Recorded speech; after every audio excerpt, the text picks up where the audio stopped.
Сәлеметсіздер ме менің тұрақты көрермендерім? Ең бірінші менің видеомды соңына дейін көрсеңіздер өкінбейсіздер. Одан кейін бірден менің видеомның подписаться батырмасын басып кетіңіздер.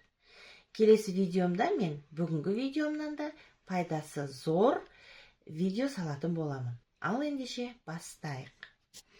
Бүгін мен сіздерге өздеріңіз көріп отырғандай голенді әзірлеуді көрсетейін. Ол үшін ең әуелі тұзын саламыз.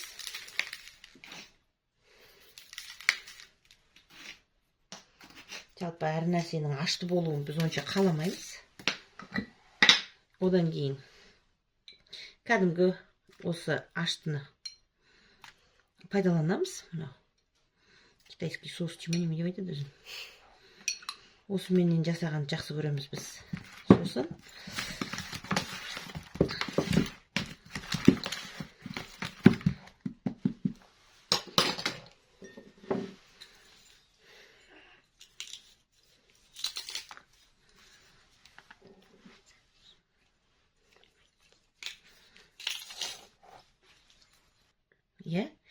чеснокты үгіткіштен өткіземіз.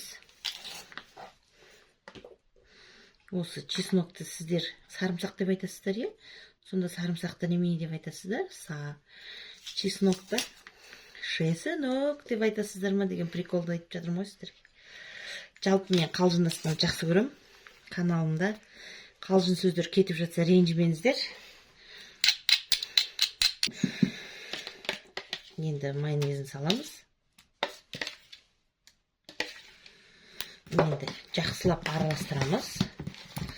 Бұны 2 сағатқа қоя тұрамыз. Әбден араластырып, бетін жауып қоя тұрамыз. Әбден араластырып алдық. Тұзын шығарып, тұзы шықпай қалса тағы тұзын. Негізі астын дәмін келтіретін тұз, сондықтан тұзын асықпай көбірек салып алу керек. Әбден араластырып қоя тұрамыз.